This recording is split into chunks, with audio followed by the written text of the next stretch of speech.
service about vision, and it was actually vision that made me want to work with kids, because I was all set to work with geriatrics and OT school until I heard a statistic that something like 80 to 90% of all inmates in prison have an undiagnosed vision impairment that could have been treated as a child and maybe would have impacted their entire life.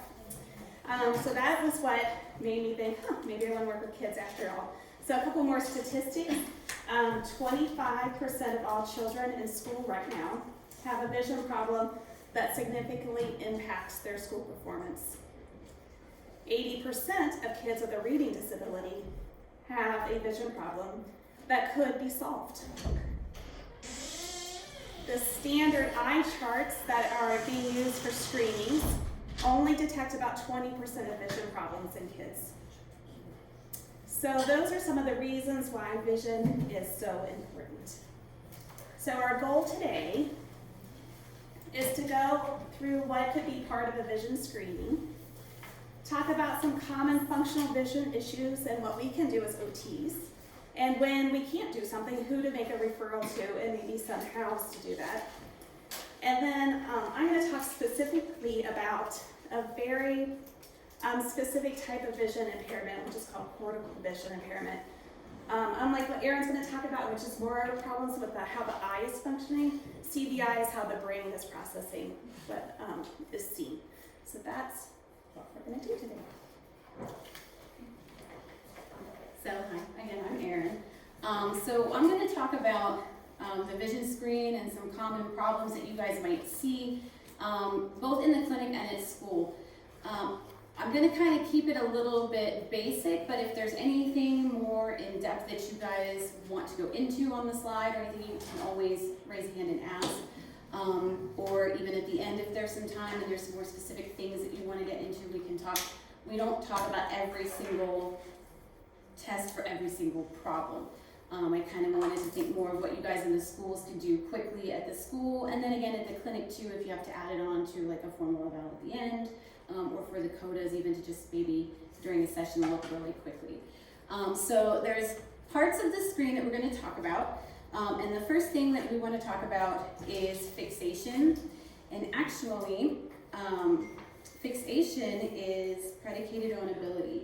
And if the child can't fixate, they can't pursue or really do anything else. So there are a few things that we can do when we're looking for fixation. And again, it's important for chunking words. And again, just being able to keep a visual focus on a target in a moving environment or when they're moving. We have some simple things you can do. The touch with finger touch activity. Mindi had shown me earlier. So she can go through that really quickly if you want to. So Eunice and I had gone to a little in-service at Cornerstone. Vision, and they taught us this little test. So you would look at your person and have them maintain eye focus, and then put up a finger and have them touch. So you would touch my finger, and then you would do that in different quadrants while they're maintaining their eye gaze. And then after she showed me that, when I was at Health South in a rehab facility with adults, we would check visual fields and quadrants too. Some of you may have done by holding up just a number of fingers in each quadrant and asking the child to look ahead and say, how many fingers am I holding up? 2, 1, all kinds of things like that.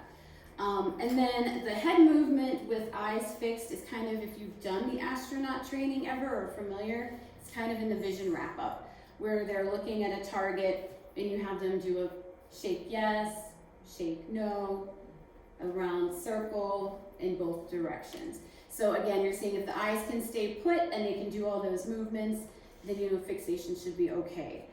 And one of the things too to be aware of is the ability to separate eye and head movements doesn't really set in until about 4 years of age. So anyone under the age of 4 is going to have trouble with keeping the head still while their eyes need to do stuff developmentally. And then by age 6, it's consistent at distances. So you want to be closer for the younger ones, and then you can move to a distance piece with your older school age ones. Pursuits, again, it's important for ball skills. It's the smooth tracking eye movements, and those can be tested again with the lazy 8, and is that It's more of, again, you're following a target in a figure 8 pattern. So using a light or the top of a pencil or whatever, and just having them follow that in a lazy 8 pattern through the different quadrants. And then again, for me, when I do it, visually tracking small objects. Usually I have this pen with me at the schools. If you have pen lights with the little monsters on them, this is helpful too. For pursuits, I will just have them, again, you're about 16 inches away from the child because most activities in daily life are done at that 16-inch mark. And I'll have the child sitting in front of me and I'll have them look at this and then just follow it. I'll say follow with your eyes. So they'll just follow it horizontally, and then I'll go in an X pattern, because I'm like doing it for you. I will go in circles, and you can go both directions if you want. And then you can build into convergence, which we'll talk about it in another slide here. But those are all the smooth movements. And then what you're looking for there, we can get into details too, but again, if the eyes just are not moving smoothly, if they're jerking, if they jump back to midline, again, if they're losing that target within a little bit, they just come right back to what they were looking at. Those are all things that you would be seeing and knowing, okay, something's not really clicking here. The next thing we look at is saccades, and these are those quick shifts in visual targeting. There's no visual input processing happening with a saccade, but it is critical to develop spatial awareness so that they can build visual imagery and visual memory in order to recognize a space when they come back into it. So the saccades help build comfort and stability and meaning to a person from their environment. With the smooth pursuits, info is actually processed the whole time. So when you switch gaze very quickly, if you want to think about it, a processing thing, it's just a picture and a blank and then a picture and blank. But when you're tracking, it's a smooth picture the whole way through. So what I do for saccades, and again, we're navigating our environment. If the child's very uneasy in a new environment, that can signal problems with this quick localization. You can use 2 pencils or you can use 2 small objects. The pen lights work really well here too. And again, if you've done the astronaut training for anyone, it's in a vision wrap up, similar thing. So I'll have, again, 16 inches and the child just kind of looking at me, at my nose, I'll say. And then I'll be like, when you see the light, look at the one that's lit up. So you'll just do that. You can do horizontal. And then you can do vertical this way. And that's about as far as you hold them apart? Yeah, you want to stay within their sort of space for their eyes. If we get too far out, then we're going into peripheral vision, and then we're looking at the focal vision here. They wouldn't be able to do these skills if it's too far apart. So they're just about eye distance apart, outer edge the most. And then you can also have one back at your ear and one closer to them and light them up that way, and then switch them, just to get a near and a far sort of thing. And what you're looking for is accuracy and speed of targeting, and precision of the eye movements. So sometimes, if you're doing that, I'll see the child is really slow and delayed. Like this will be lit up and they'll be, like millisecond or something, really quick, but it'll drag a little bit. Or they'll not be able to, they'll just be looking all over. Or again, the head will move when the eyes want to move. All of those things would tell you that the saccades, there's a problem with that sort of eye function. I'm sorry. Yeah. That's when I'm looking at the saccades, that's why I was surprised when you said how close they are, because that is such a small movement then. So it's really hard to see sometimes, right? It could be, but if they... But you do actually tell them, I want you to look, not move your head, but Yes. look at. I say keep your head still, and when you see the light, look at the one that's lit up. Okay. And so I'll do it, or you can even move it a little bit, like if you don't have the lights, they'll look for the one, say which one you move. Because with the little ones, you can't really say like, left or right, give them like a directional cue to look to if they don't know. left from right. Okay. The movement triggers them to look over that way, or the light.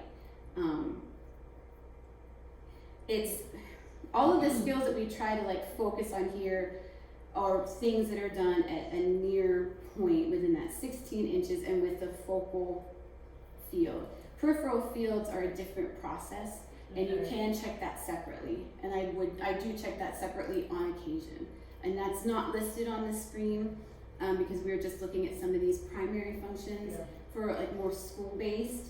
But in the clinic, you can get a little more in-depth and add a distance piece for the older ones, but for the younger ones, you do keep it at a near target. Okay, thank you. Is that Yep. clear? Okay. You're helping me. You're helping me. Yeah, you're This is good. This is fine. good. And another thing with the saccades and the pursuits is they're also the basis for vergence skills. So again, if you're having trouble with those, vergence probably is going to be an issue for them as well. Accommodation, and these are the things that we do for close-up work and for reading. And these are the ones that make the eyes come together. So the Worth 4 dot is a test for suppression, and I typically do this as a more in-depth kind of test. I've done it a few times in the school when I've seen a lot of problems with these other eye movements, and they're having other academic problems, or if they're closing one eye or something. So I'll double check that, but it's not something I do every time because it requires special glasses and a special light. So we can go over this in depth if you would like to. We can talk about it now or later. But like I said, I do this one normally as a more in-depth when I want to get more information, not as a basic screen, but you can. And the accommodation is where you see most of your classroom implications. And I'm getting ahead on the slides, aren't I? So we could talk about that when we get to the functional problems piece. The near point of convergence, this is again, bringing the eyes together to focus on a single target in front of them, like for reading or looking at a worksheet and things like that. And this is the one, if you can only have time to do anything, this is your go-to screen, your near point of convergence. The developmental eye movement test is an actual standardized test. I don't have one with me, I have not used it, but it has the most evidence to support the vision piece to it, and it's been the most studied, and it has the most application for school-based. But what I do to look at their vergence skills is, again, I'll have either the pen light or this little object here, and I'll have them look at it, and I'll just bring it into their nose and then back away. Again, you're starting at that 16 inches, and what you're looking for are break points and recovery points. I need to go to my other slide so I see where I do it.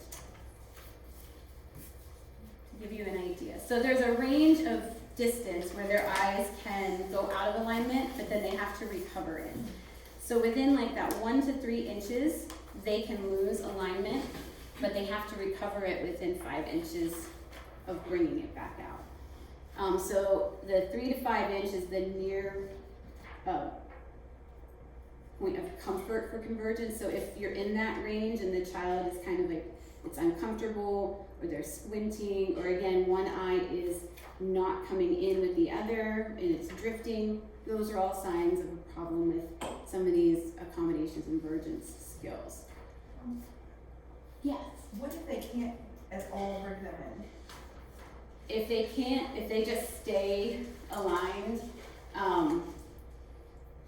then that would be, there's some of the problems here. It can be with an insufficiency, it could be a problem like with fixation where they're actually able to maintain the focus. That one, I've had some things where the child doesn't do anything. And so for me, that's when I know, okay, we have a vergence problem and it's pretty significant. So normally when I'm seeing a lot and to a high degree, I start thinking about, am I gonna refer it to somebody else? But like I said, we're gonna talk about the problems here coming up. But these were just part of like a basic screen that you could quickly do. Is there any questions about those pieces of it? Yes. Okay. I mean, I really have tried to figure this out. Okay, Yes. so near point, I'm coming in, I'm doing okay, and then you say recovery. When I get to the point where my eyes are stressed and I'm not bringing them together, I either indicate by my face or by looking away that I can't do it. That could happen. You're looking for being able to get within 1 to 3 inches of their face. the nose. So it's more of a distance versus. So as long as I get within the 3 inches and then they're looking okay, then I go back out. Yeah. And what is your definition of recovery? When they come in and they can't do it, you bring it back out and you wait for them to catch up with you? What you'll see with the recovery point is once you get close in and you're within 1 to 3 inches and the eyes are fully turned inward and everything's looking okay. And when you start to bring it back out, you want to see the eyes come back out into alignment within 5 inches away. So they'll be in, they'll be in and then out. they'll smoothly come out to stay neutral. So recovery isn't the fact that I lost it and I recovered and find it again. It is that I stayed with it and I can go back out. Right. Okay. And it just wants you to sort of keep those points in mind because of the distance component. Right. So if you're breaking before 3 inches and like the eyes start to come together but then they fall apart and you're not 3 inches in, then there's a convergence, more like an insufficiency there. If they come in fine and you're all the way into 1 to 3 and then you start to bring it out and they immediately jump back out, that's a problem with like divergence. Okay. Does that make sense? No. You'll see it. It's hard to explain it, but when you're looking at a kid that's having it, those problems are pretty apparent. Or you'll see one eye drifting away. Or nystagmus, right? Yeah, you can see nystagmus. And again, or there's other thing, if you're bringing it in and you ask them how many ducts do you see, as you're bringing it in, I want to get it right, I don't want to tell you the wrong thing. Because if they see double, and I had it written right here. Okay.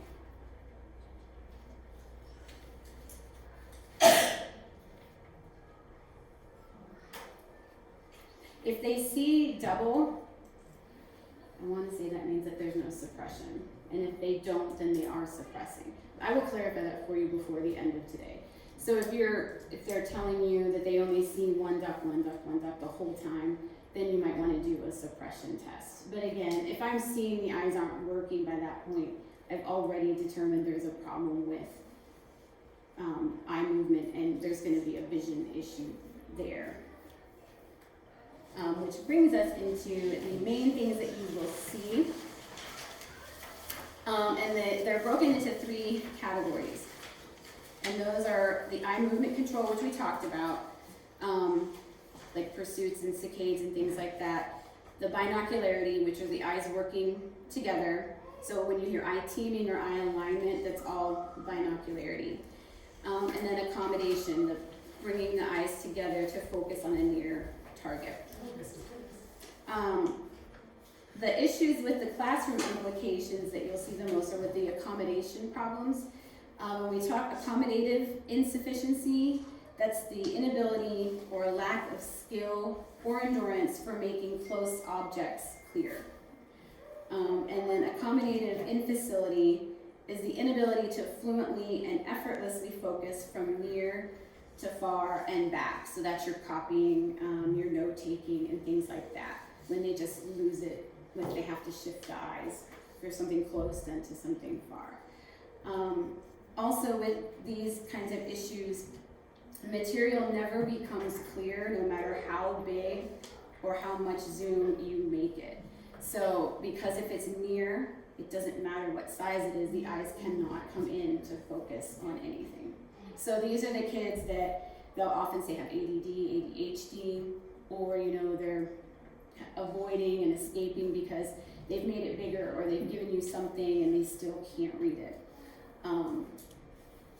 So those are kinds of things for the school that those would be the areas most affected with the accommodation issues.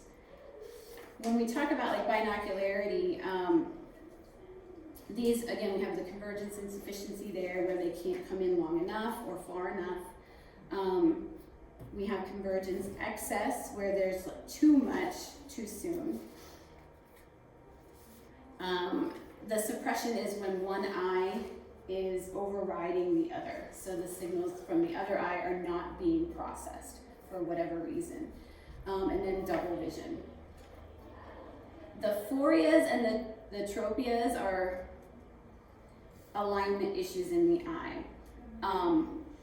There's a separate test that you can do for those, and we can go over it. I don't normally do it in a basic screen, the cover tests, because I'm actually kind of bad at noticing some of the movements. They're very subtle. You have to really be trained to look for the eye movement, and then if you're doing one side versus an alternating type of test, that's something that I will do again when I'm trying to gather more information to determine if it's something we can address in therapies here, or do we need to start thinking about, supplementing it with a vision therapy referral. Yes. Is accommodation more like clarity, even like the glasses somewhat when you're saying the clarity, the lack of clarity with the accommodation insufficiency? Is that like glasses can correct or not? No. Acuity is different than this. These are the actual way the eyes work and move. So they mentioned you can check for acuity in a screen with some of the stuff that we have in a kit here. And if they do wear glasses or anything, they can be wearing them when you test so that you can kind of like rule out that we're not just missing an acuity piece. But these are all eye functions and the way they work together and the skills that they've developed. So even if they have their glasses on and it's corrected 20/20 vision, they're still not going to be able to see. It's still like a blurry kind of thing. Yeah. Is that just getting in that 16? I mean, is that the convergence piece, or is that overall just looking at it? It is. Hang on, let me see if there's like a specific distance. Is there anything that you're familiar with a specific distance? It just mostly talks about anything in the near point. So within maybe that 3 to 5 inch range, nothing's gonna, really be clear. 16 inches even, they're probably gonna have problems. So anything at that desk. So within that reading distance, that kids would be reading. Okay. Yeah. Other than that test that you were saying you use the flashlight and the glasses with, is there a good way to test for accommodation that we could catch that, or is that a little bit higher level? You know what I mean? You mentioned the convergence insufficiency and like testing that, but is there a good way to test for accommodation? That would be, like I said, it's when we start picking out a lot of these different things. The screen that I do just sort of encompasses a basic all of the movements. If they can't converge, we're going to have a problem with accommodation. Okay. Yeah. So that's what I Yeah. Okay. So it's kind of, again, to do something more in depth so that if you want to communicate better with a referral provider, like the OD, you can use some sort of language to give them a guide of what you think is going on, and so they can know where to start. Mostly, again, you're just going to deal with these basic functions. If there's something going on there, you just know in general, okay. And then you can look further with other tests or with activities that we'll talk about. And this is all about age of 5. So by age 5 or so, they should be able to converge. Yeah.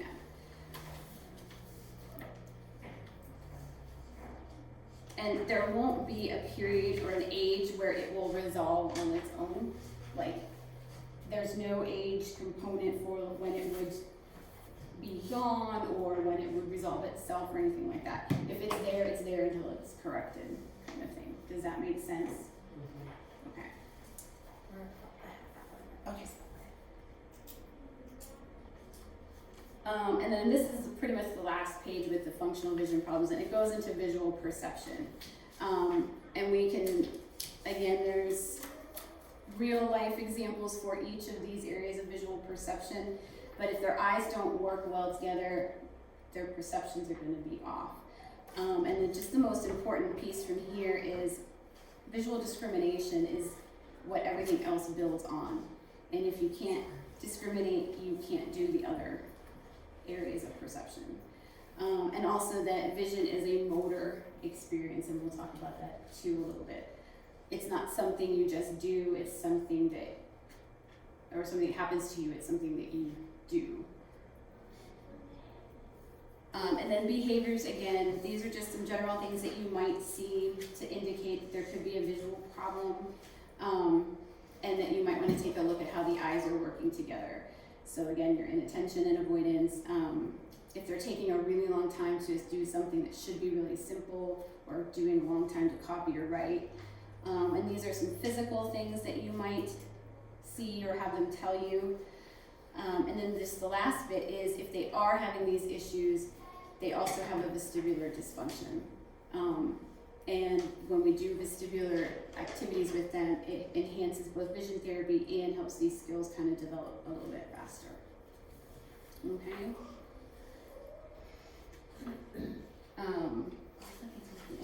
The activities to promote adult they were at the end. I'm gonna let Mindi go into her stuff, and then we'll come back to activities, just because I want her to have time to talk about her specific area. Can I just, one other quick question, just in terms of therapists in general, OTRs, when you're doing initial assessments or reevals, do you routinely do a vision screening like she's describing? Maybe. Not unless I see it, and then I will. But Megan? Amy Taylor. Okay, so this is, Anybody else? so this is something, but you guys do. You guys routinely do, and you I routinely, routinely check with them, if any of them have, any of the handwriting with copying, near, far copying, I always check their eyes. and this, what they're just talking about sounds familiar to you. Some of it does because of the in-service we had years ago. I just do a quick one. I see if they can converge to their nose and back out, and I see if they can track in the different planes. And see, that's kind of where I would like to challenge us to go. I do believe, and like I say, this is something I've been trying, but I cannot get my brain wrapped around this well enough to be able to do it and do it with confidence. But I would like to challenge us to start incorporating this more routinely, because what Mindi was sharing with us at the beginning, the numbers are significant about the number of issues that are related to vision. The struggle I have, and you guys can maybe, is what do I do with it? Because the schools don't really want to know this. The parents can't really afford it. And I hope you guys, when you get into the activities that promote, you're gonna be talking about when we have this limited understanding, what we can do that would facilitate things. Does that make sense? This Is is that- where, with me being in Brunswick City Schools, the way that Brunswick City Schools has their entire program set up is absolutely phenomenal. Their schedules are so different, and I understand like being the itinerant that's out there, but with this CVI, because we have so many premature kids and premature babies that are now surviving, that's part of the reason why we're seeing some of this influx of CVI. We never saw it before because they didn't survive, and they most definitely were not integrated into the schools. So that's where if you as OTs can do it and can start incorporating this into your evals, that's where, with me being an O&M, then you can refer to the O&M and we can all start to slowly work together instead of doing more of the pull-out. And the CODAs and the OTs can work more with me as the O&M or with the PT of, with their vision on doing steps and those kinds of things. So I think it's very beneficial in the long run. It's just gonna take time to get everybody incorporated onto it. I've noticed that kids that have the issues with the tracking also have that neck where they have a hard time lifting up their head while they're writing. going back and forth, they fatigue with that upper body, with any of the reflexes, so I also integrate the reflexes stuff too. Vestibular piece. It's too. all intermingled. I know I went to a conference where they talked about how most kids now have an underdeveloped vestibular system, and they're also not having the depth of and breadth of visual opportunities. You know, when you spend most of your time inside, you're limited, and so just being outside and having the complexity of your visual experience as a child will help develop your vision better. And hopefully we'll talk a little bit about more activities. I'm going to try to go through this pretty quickly, but we are shifting gears in a way because what we've been talking about are issues with how the eye is functioning motorically, or how it's seeing things, or how it's converging, and now we're going to be talking about how the brain is functioning. So I'm just curious, how many of you have heard of CVI, or cortical vision impaired? How many of you have had a student with that diagnosis?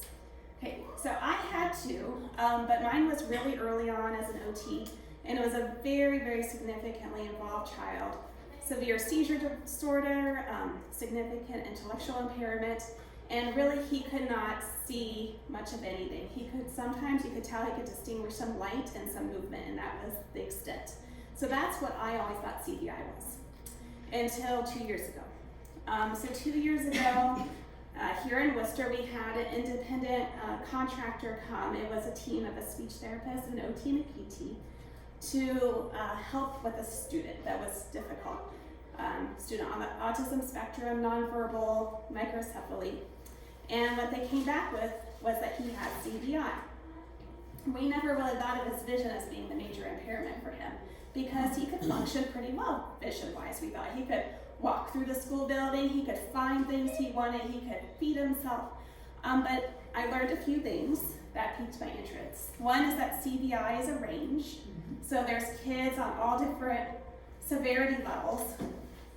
And number two is that it can be changed. So kids can work up the levels of CVI if they're given the right kind of treatment. And I kept thinking about all the kids I'd worked with or had met briefly, maybe in a play-based assessment, that just weren't visually responsive. So they weren't visually attentive, they couldn't use a communication device because they couldn't make sense of the PECs or the symbols.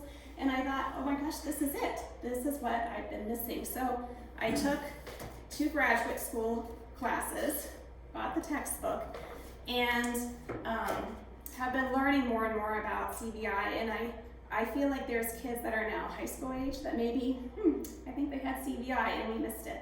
There's kids that are preschoolers now that I think they had CVI and we missed it. Because it is the most common cause of visual impairment in developed countries. And like you were saying, that's because more and more kids who are premature, who have had strokes, who have had different things happen to them, who are able to survive in a developed country, are suffering from CVI. But it is not accurately diagnosed. There is no one in Wayne County that will diagnose it. There's only a handful of people in Ohio that will diagnose it.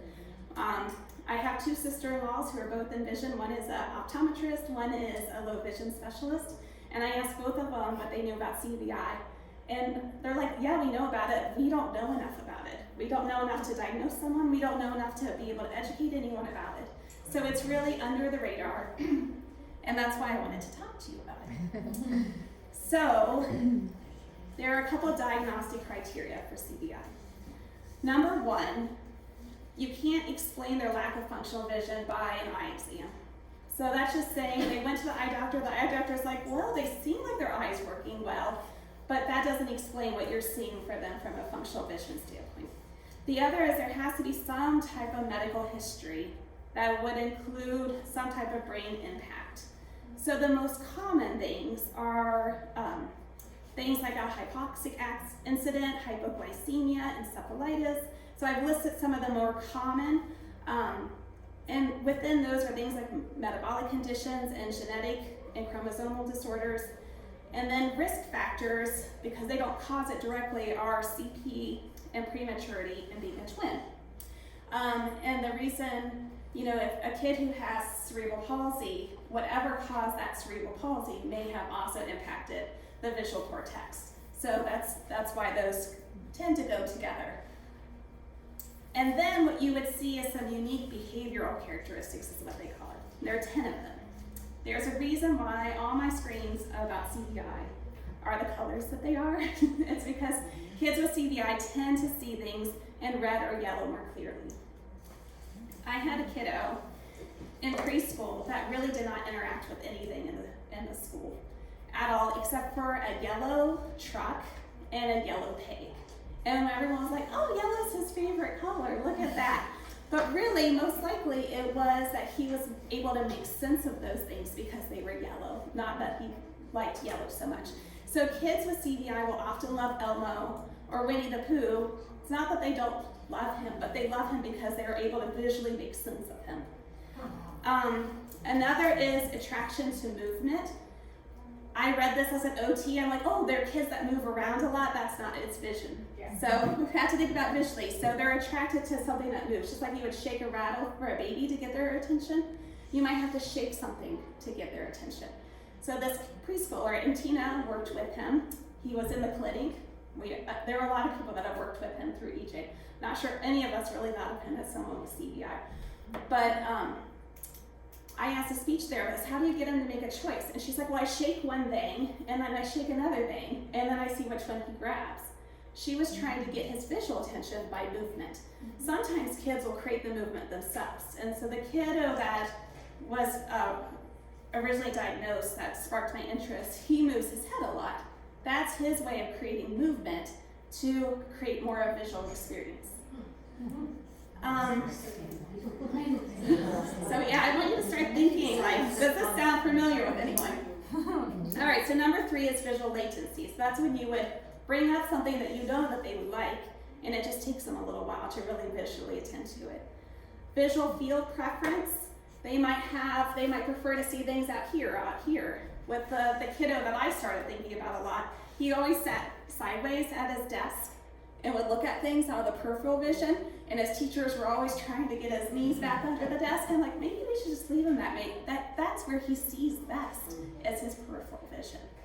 Usually lower field is last, and so kids might have more of an O&M need because they're tripping. They're just not recognizing what's down there, so they're a little bit of a safety hazard.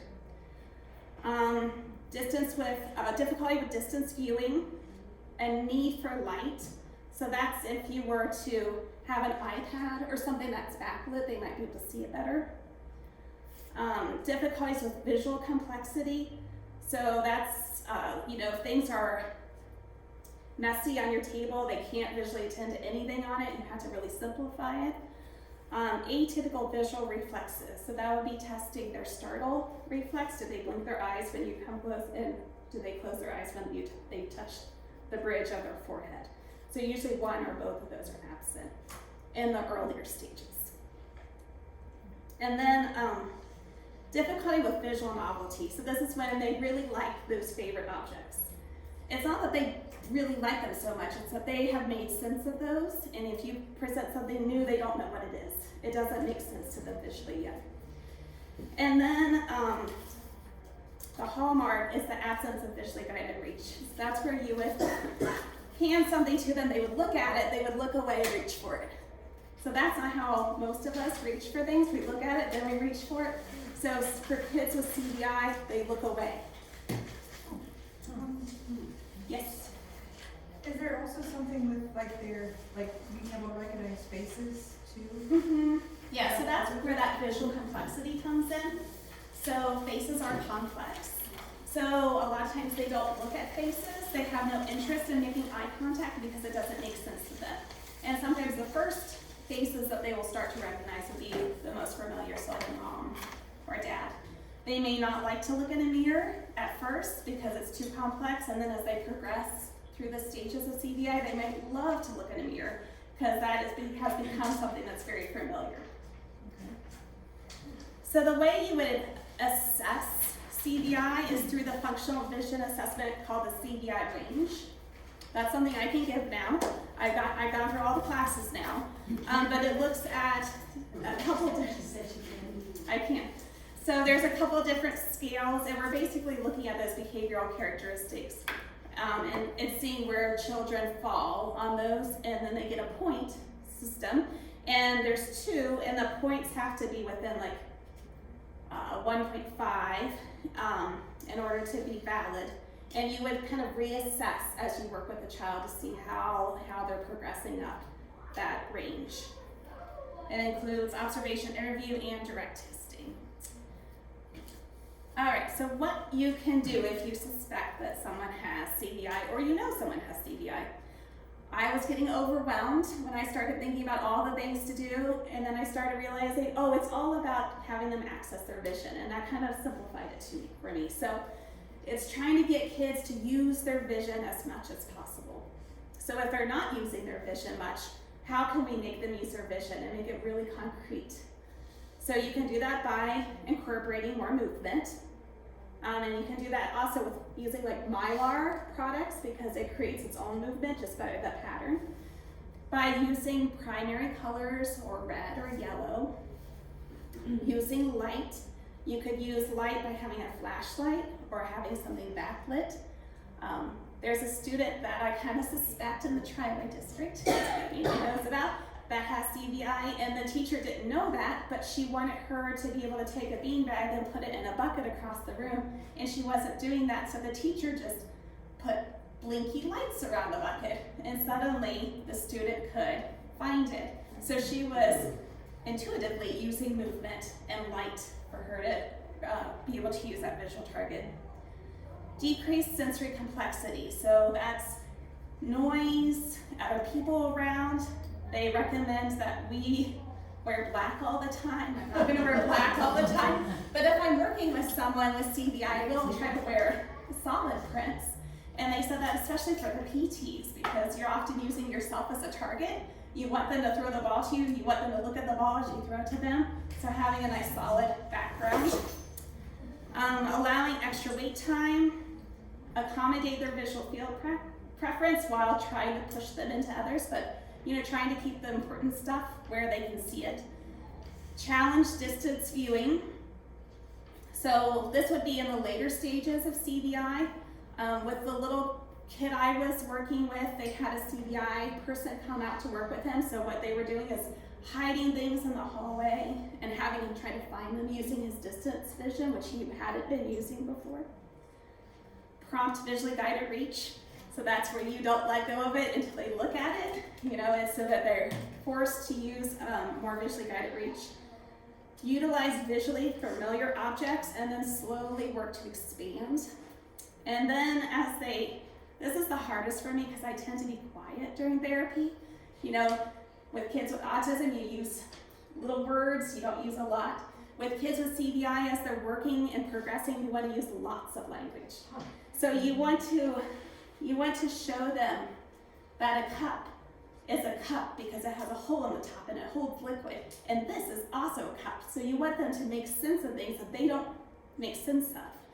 And you think about the kiddo that maybe has autism or has that as a diagnosis, and they will only drink out of one cup, and you think, oh, it's just because of their rigidity. But for some of those kids, it may actually be because they have a visual impairment and they recognize that as a cup, and they wouldn't recognize that other thing as a cup.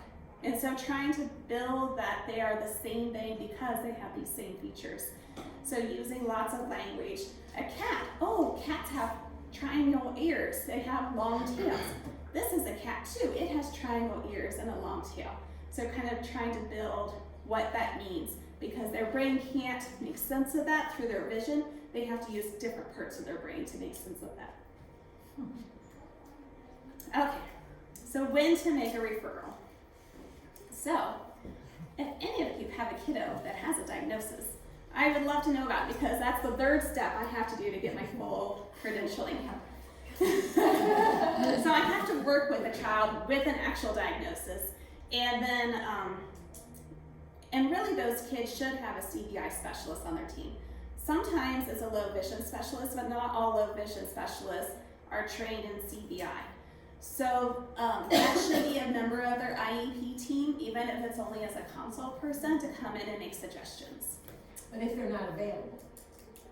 I mean, that's what you just said, there's no CBI specialist in Ohio. Well, Who would diagnose it? okay, there aren't very many people making the diagnosis. So there are specialists. There's like 5 of us in the state of Ohio. Most are affiliated with either the Cleveland Sight Center or the Ohio School for the Blind. But So I would be now considered a CVI specialist. I have the micro credentials to work with kids with CVI. I can't make that diagnosis. Most of the people working with kids with CVI are going to say, okay, it's sort of like, this is my words, sensory processing disorder. We can see if a kiddo has sensory processing disorder, right? And we can test if it really is sensory processing disorder by trying sensory techniques and seeing if they work. So CVI is kind of similar. So we may not have a medical diagnosis, but maybe we can see, these things are things I'm seeing, these things are helping. So it probably is CVI even if we don't have a medical diagnosis. and does that work for your credentials? Yeah. Okay. So who do you refer to then to have that diagnosis? Who in So- Ohio? So there's the CVI experts from Cleveland. There's a school for kids with cerebral palsy, and so a lot of their staff are trained in CVI, and they refer to Cincinnati.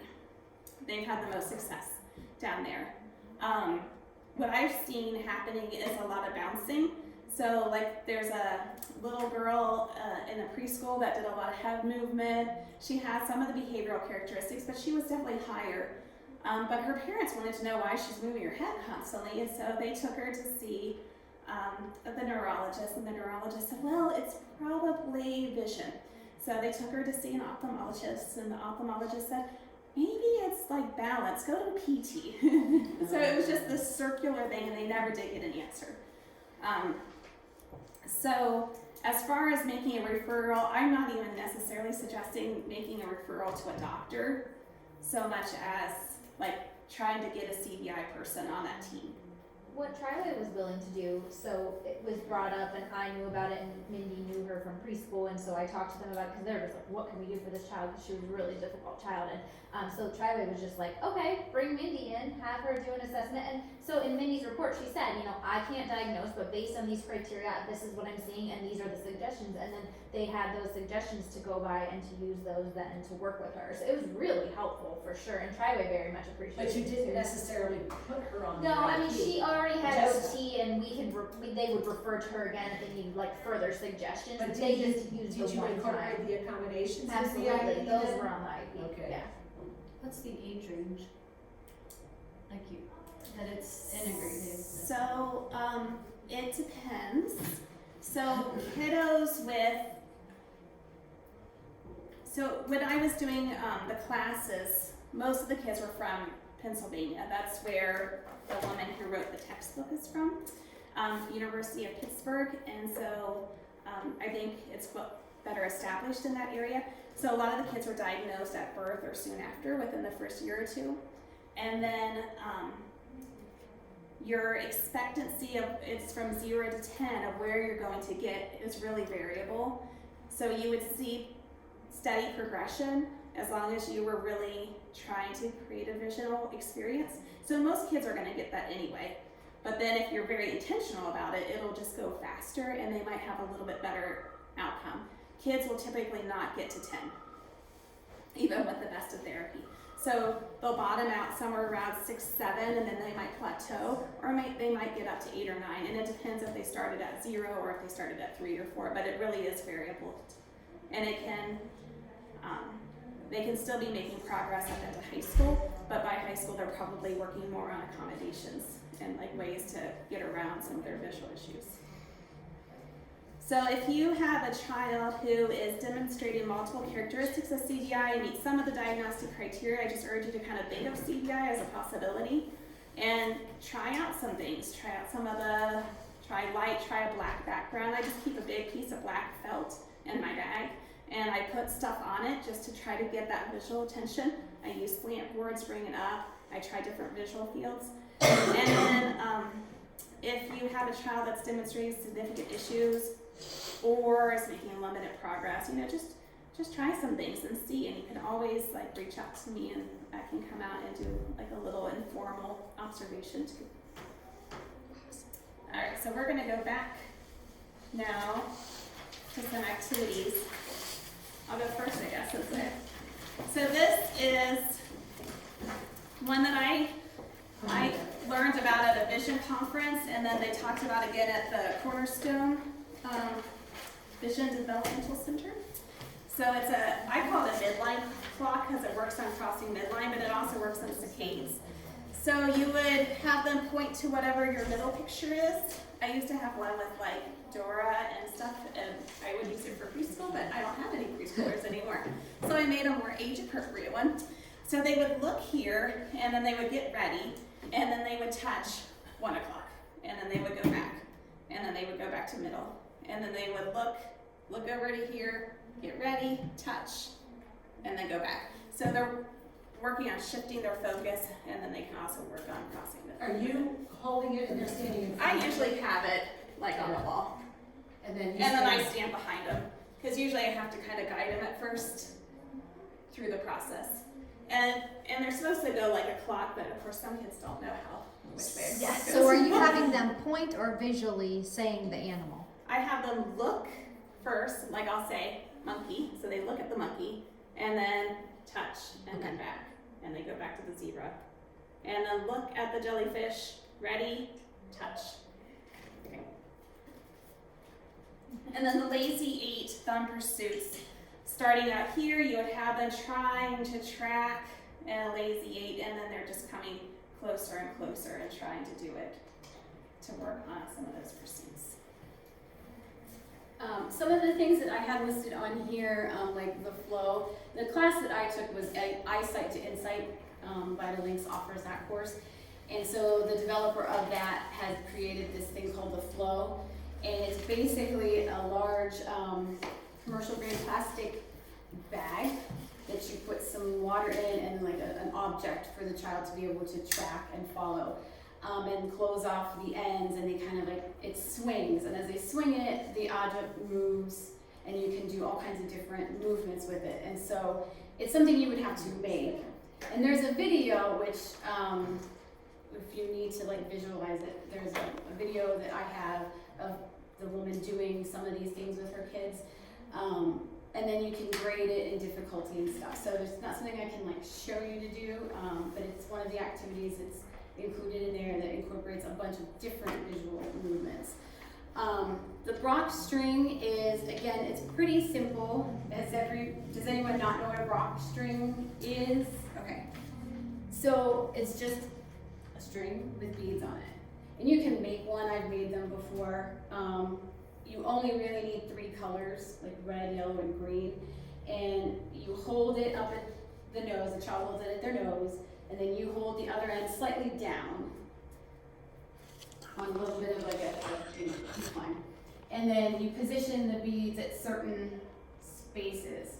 And then you have the child, you say the color, and they look so yellow, orange, black, purple. And you can tell them colors, and you watch to see their eyes and how it works. One of the things with the Brock string is they should always see, if you have them look at a bead in like the middle, should look like an X pattern. They should see 2 ropes. If they only see 1 rope or a Y, like a piece of it is off, then you know there's some suppression happening.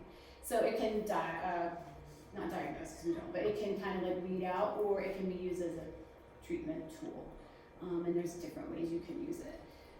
The multi-matrix game, again, it came from that course. If you go to multimatrixgame.com, an OD developed it. It's little cubes, like wooden cubes that have symbols, numbers, pictures, all kinds of different things on it. And it addresses pretty much, there's some sequential processing with a spatial array, saccade, sequential memory, working memory, visual memory, figure ground, and attention.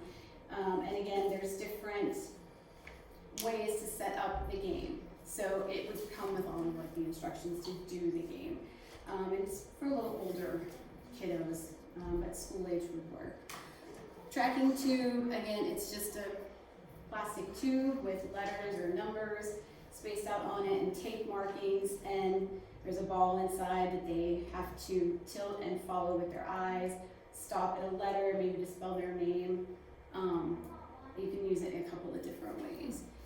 The Marsden ball, bunt ball, it's basically a ball on a 10-foot string from the ceiling. Well, it would be 10 foot so they could reach it, so not 10 foot from here. And what they can do, you do multiple games with it. So bunt ball is they have a stick and they have to just bounce it. They can either walk around and bounce the ball in an even pattern, always looking at the ball and watching it. You can spin it around in a really big circle, and they stand in the middle and they have to sort of move out of the way of it or track it and say now, and they think it's going to come in their periphery. So there's a bunch of different things you can do with a Marsden ball. Astronaut training again is part of the course was taught by the woman who developed astronaut training, the Mary Barwar. So any of those vestibular activities are great, those prep exercises, those would help, very helpful. Because like I said, vision and vestibular are extremely linked. So anything we can do to help with the vestibular is going to help with the vision. The blowpipe, or any of these little games here, with the little balls that go in the cup. And so they would blow and they'd have to hold the ball like suspended above the little, I'm not going to do it now because I don't think I can make it work. I'm a little nervous. So they would blow it and they would hold it there, so that it works on fixation and convergence, some of the accommodation type stuff. You could also engages the core and breath again for some sensory stuff. And then the basket one, they can catch it. There's also a ball and string game with cup on the ball in the cup. So they have to sort of watch it, and again, you can incorporate different things. The ball of physics, somebody actually, I don't know who, had to have either gone to the course or bought it, because Canal Fulton's office has the balls. It's a program that is used a lot in schools. It's a really good program for schools.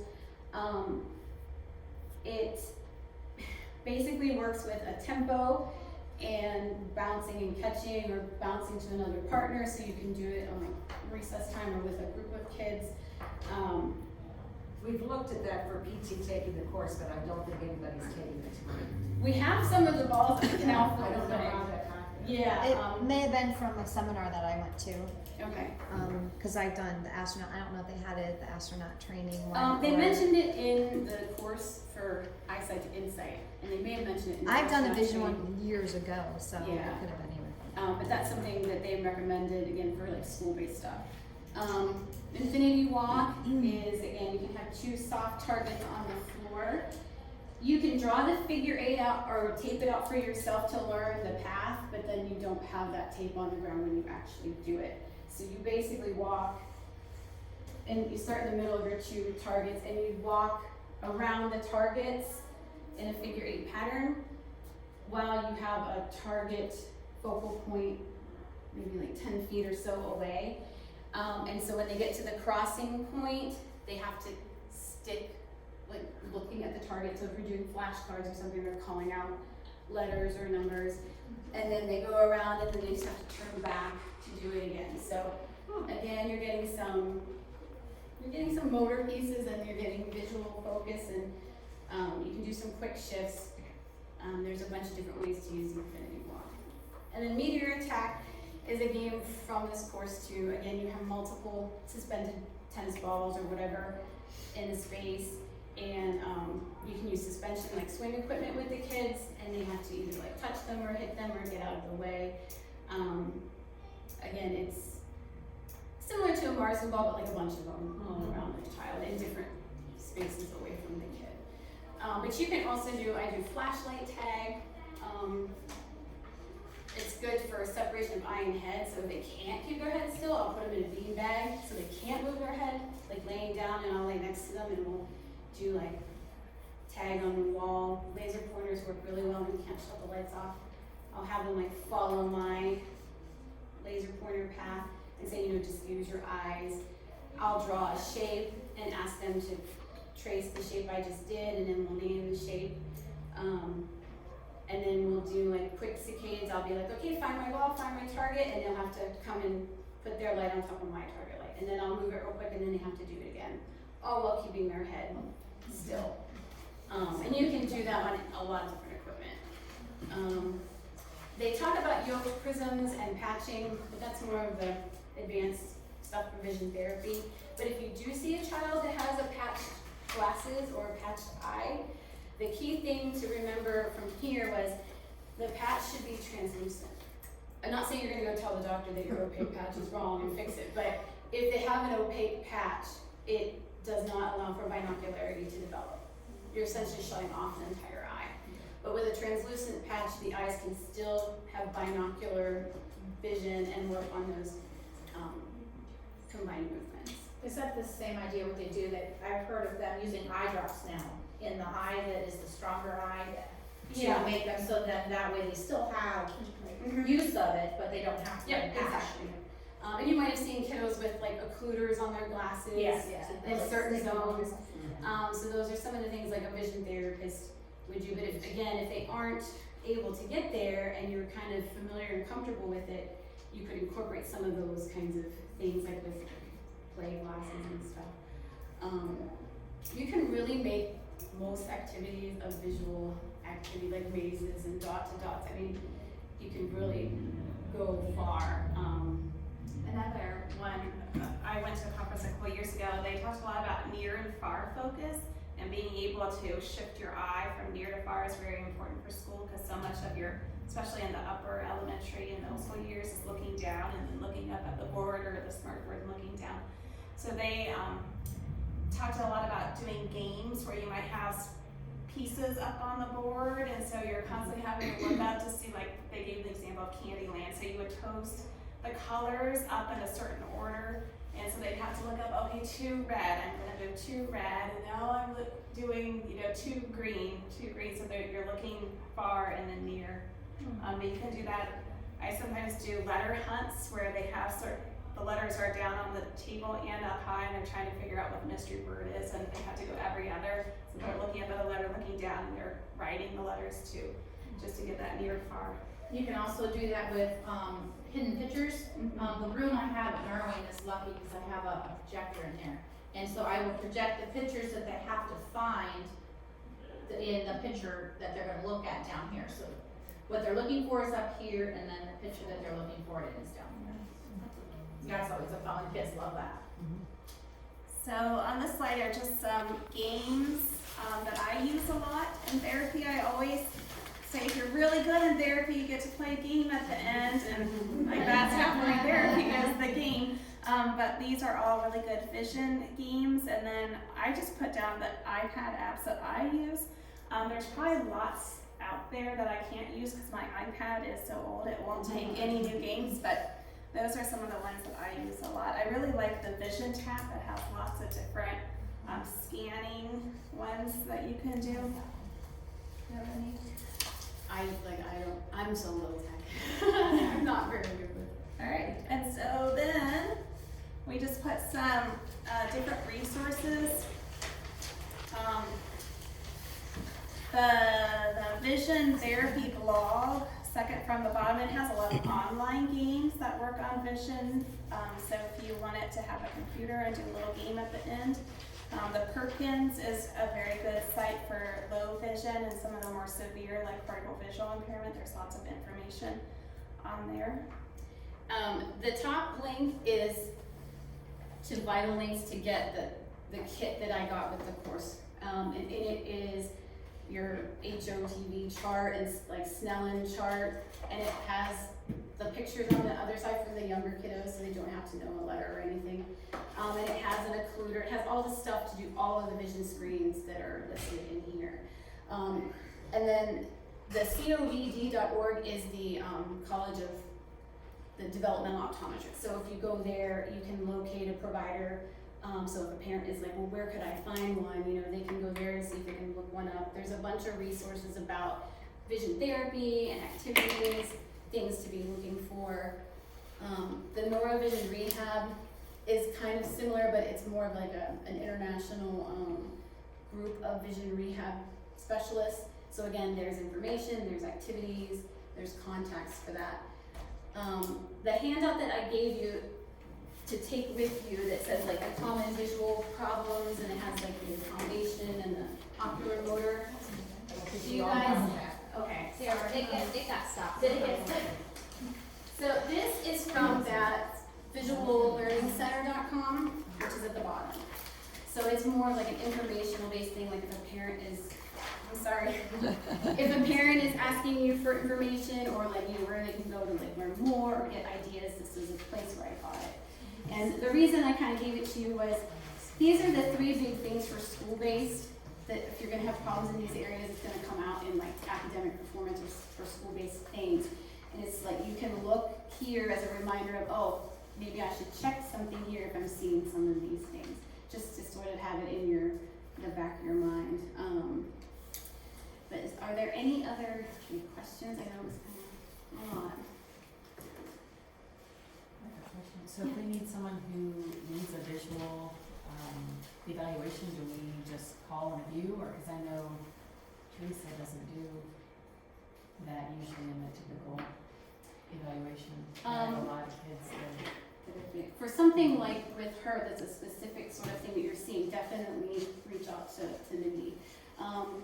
If you're doing like the basic visual screens, and you're seeing some things going on with their eyes and it looks kind of funny and you aren't quite sure, you could ask me, or you could say to your supervising therapist, hey, I think there's a vision thing, because I'll also do the DTVP3, because although I can see the eyes don't work, I don't know what aspect of visual perception might be being affected specifically.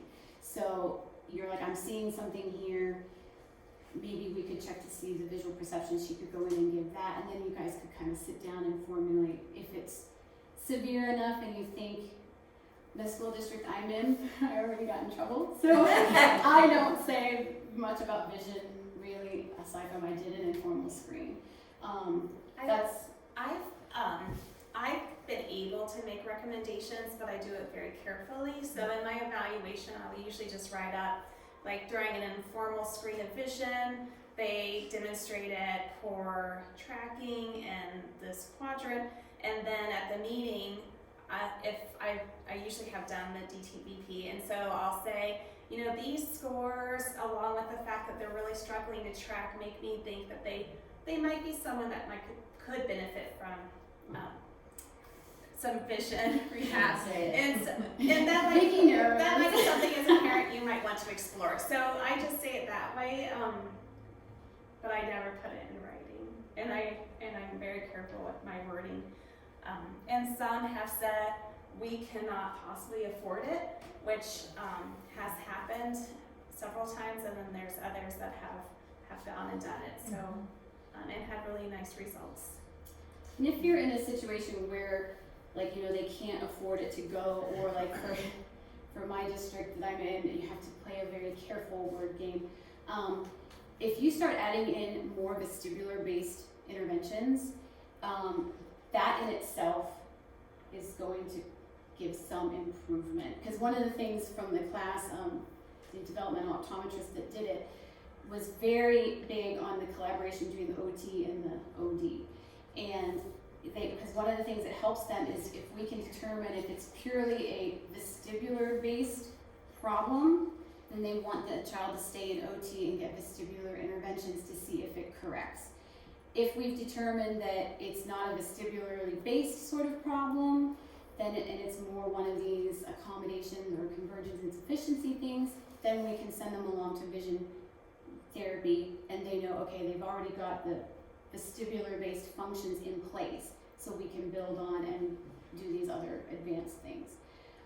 So you could, like I said, just incorporate maybe more vestibular or some of these games and see if you get improvements that way. And sometimes the primitive reflexes Yeah, too. the reflexes. It's something too that the PT and the OT need to be working together on, because PTs can do that. I mean, Yeah. PTs can do your saccades and those types of things. Mhm. It's just how we word, how we do it within our intervention. If we're doing saccades and smooth pursuit exercises and activities to enhance balance, and the kid has a balance problem, there's no reason why we can't do it, because you have to have vision in order to have balance, you have to have balance, you know? Right. So, it's portrayed as in, if we all work together and kind of change and alter how we communicate with that kind of thing, because there is no insurance that covers vision therapy. No. So if, Well, Dr. Loffenberger does work with some. Yeah, Yes. she does. She tends to be And it tends to be the care source Yeah, and those care source. that work better than the like. private. Yes, and Dr. Loffenberger pretty also reasonable. does not charge the astronomical Yeah, fees she's pretty reasonable. that some of the When I others went do. to ours, they said that the child needs to be able to follow the instructions well enough. So like we took our son, but he wouldn't be able to do it, what they're asking. Right. So it was a waste of our money. Yeah. Yeah, They there's, have to do that. there are some limitations, like if you have the autistic children or a younger kiddo with some of these things. That's when you could maybe do some of these activities yourself at home and or give some of these experiences and combine the stimular with it. And then when they get older, maybe reassess and see as they're getting school age kindergarten, if it's still. But I know Dr. Loffenberger is also working on altering her ability to be able to have